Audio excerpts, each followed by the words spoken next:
Banyak ibu merasa bangga ketika memiliki bayi atau anak cabi karena dianggap sehat, lucu, dan menggemaskan. Padahal, kondisi kelebihan berat badan berisiko terhadap berbagai macam penyakit. Salah satunya diabetes. Diabetes ternyata tidak hanya menyerang orang dewasa, tetapi juga anak-anak. Oke, dok, sekarang nih kita mau lebih paham lagi untuk gejala-gejalanya nih dok, supaya kita bisa lebih aware lagi. Kalau yang Diabetes spesifik banget ya di anak-anak secara gimana sih dok? general sih Gejala-gejala biasanya hampir diabetes sama ya dengan yang dewasa. Jadi dia akan banyak makan, banyak minum, banyak kencing. Polifagi, polidipsi, poliuri itu bahasa medisnya. Banyak makan, banyak minum, banyak kencing, berlebihan gitu loh. Itu yang gejala umumnya ya. Kalau maksudnya yang spesifik untuk diabetes. Kalau gejala yang lainnya ya mungkin anaknya kayaknya kayak makan terus gitu ya, polifagi tadi kan makan terus minum terus tapi badannya semakin mengurus gitu ya, atau kelihatan lemes gitu. Tapi yang spesifik 3 tadi itu Mbak Erni. Oke. Berarti kalau anak misalnya udah nggak ngompol gitu dok, biasanya tuh misalnya udah anak yang 5 tahun udah bisa ngatur, nggak Jadi ngompol. ngompol. Terus tiba-tiba malam karena banyak minum, jadi dia Ya, banyak kencing tetapi gitu. kita nggak mau Itu perlu nakut-nakutin dicurigai ya, nanti juga habis dok. ini pada panik semua, jangan-jangan ya. Jadi banyak hal yang harus dilihat. Jangan terlalu jadi parno banget gitu maksud aku. Masalah anak yang sebelumnya nggak ngompol, akhirnya ngompol, itu juga banyak yang harus dilihat gitu. Tapi kan kita juga boleh konsultasi gitu ke dokter anaknya dan kita cari gejala-gejala lainnya gitu. Yang mesti Gimana, dok? diperhatikan ada beberapa hal. Misal, yang pertama, kita harus mengontrol insulinnya ya. Insulin itu kan bisa dipakai kalau misal yang tipe 1 yang memang dia bermasalah, hormon insulinnya kurang, mau nggak mau kan kita ngasih insulin dari luar ya.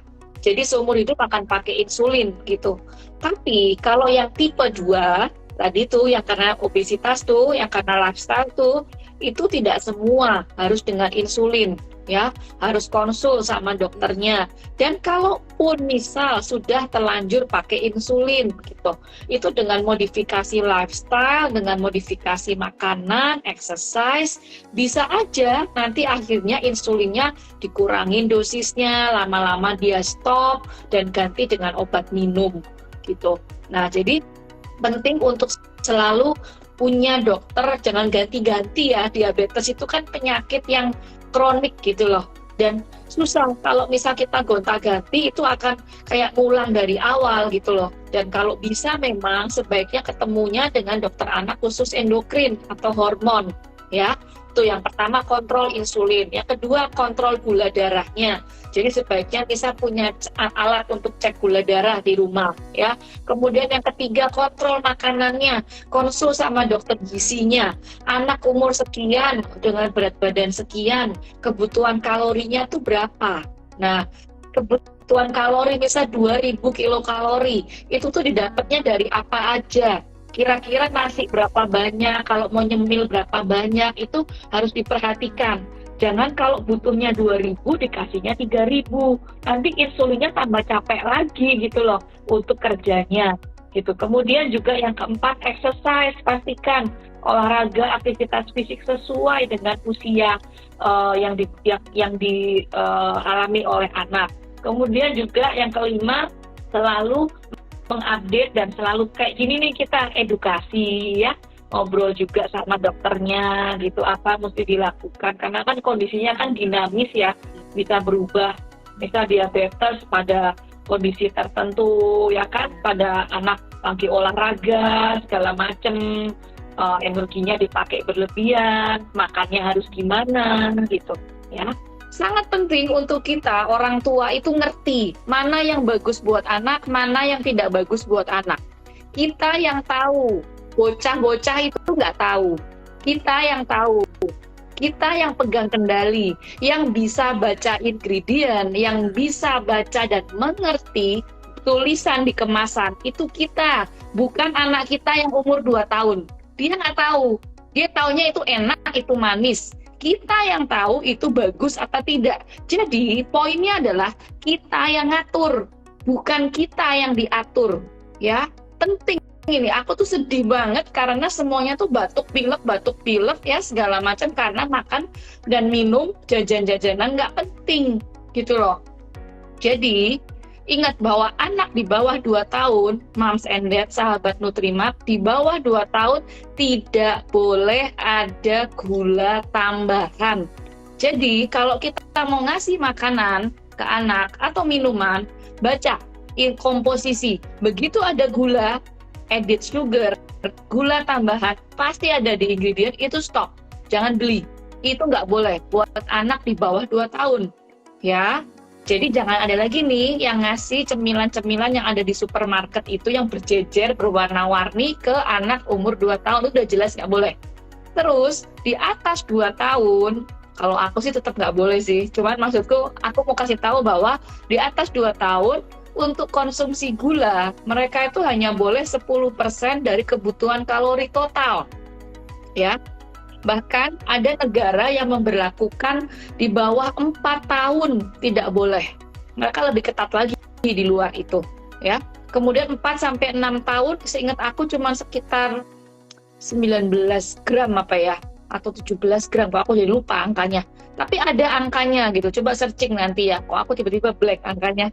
19 atau 17 gram. Nah, jadi itu tuh kebutuhan 1 hari gitu loh. Kita tuh coba sekali-sekali tuh baca, jangan cuma beli, tapi dibaca. Sering tuh gini loh, aku tuh iseng-iseng kalau ke supermarket aku baca tuh ingredientnya, ternyata ngeri Mbak Erni. Itu satu minuman deh, minuman kemasan tuh yang begini, yang sering banget diminum, itu gulanya bisa 15 gram, satu minuman. Padahal kita dalam 1 hari itu ada makan nasi, ya kan? Itu ada karbohidrat, ada gulanya juga. Mungkin kita ada kasih anak kita teh manis, kita kasih dia sirup, kita kasih dia permen, kita kasih dia jelly, kita kasih dia coklat. Biasain baca, dibaca ingredientnya, gitu loh. Jadi apa ya? Ada suatu statement, rekomendasi yang bagus banget kalau bisa diterapkan. Lifestyle seorang anak di 5 tahun pertama kehidupannya itu akan menentukan outcome ke depannya.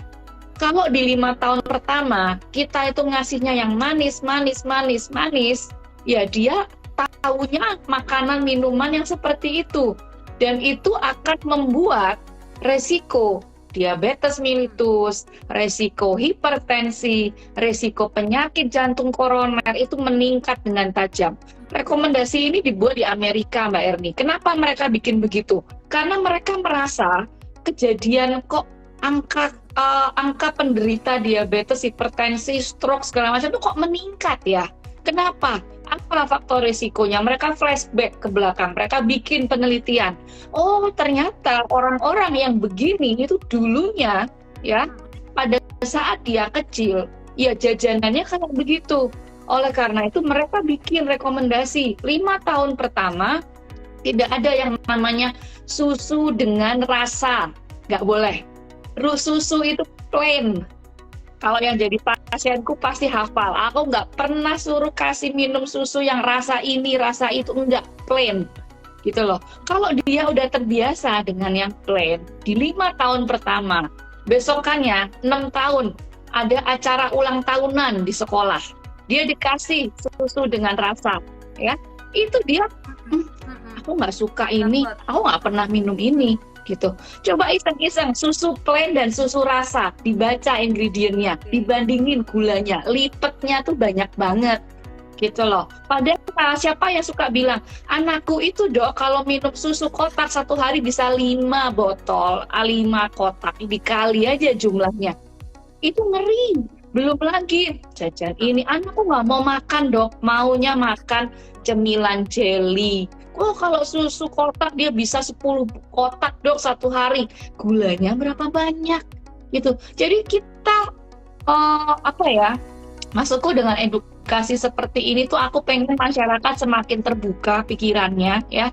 Karena nutrisi itu adalah sesuatu yang sangat-sangat penting dalam tubuh kita. Kalau nutrisinya bagus, imunitas daya tahan tubuh anaknya tuh bagus loh Mbak Erni. Ya, karena kalau ada yang namanya imunonutrisi. Nutrisi bagus, imun bagus. Nutrisi nggak bagus, imun nggak bagus. Jadi jangan protes, kenapa ya dok anak aku itu batuk pilek terus? Kenapa ya dok anak aku itu sakit-sakitan terus? Ya aku selalu tanya, gimana nutrisinya sehari-hari? Makanannya dia apa? Seberapa banyak dia konsumsi cemilan-cemilan nggak penting itu? Itu menyebabkan perutnya terisi dengan yang nggak penting, yang nggak sehat. Akibatnya yang sehat nggak ada space di situ, karena udah kenyang, gitu loh. Jadi bukan hanya masalah diabetes, tapi terlalu, nutrisi yang nggak bagus itu ujung-ujungnya bisa kemana-mana gitu loh. Jadi coba ya, Mas Endet, hati-hati. Dikendalikan, dikontrol bisa. Tapi kalau disembuhkan, terutama yang tipe 1, yang sudah memang dia bermasalah untuk pankreas dan produksi insulinnya, nggak bisa.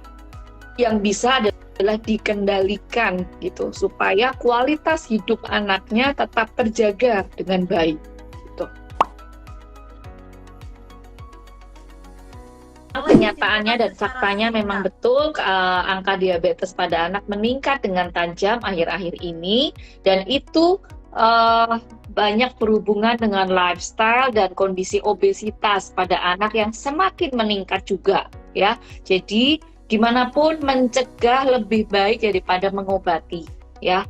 Kalau memang udah ada yang kena, aku nggak tahu siapa yang join malam hari ini, kalau misal sampai sudah ada anaknya yang kena, jangan lupa untuk selalu pantau ya, dan nempel sama dokter anaknya supaya bisa dikontrol pada gula darahnya, sehingga kualitas hidupnya bisa terjaga dengan baik, karena perjalanan anak ini masih panjang ke depan.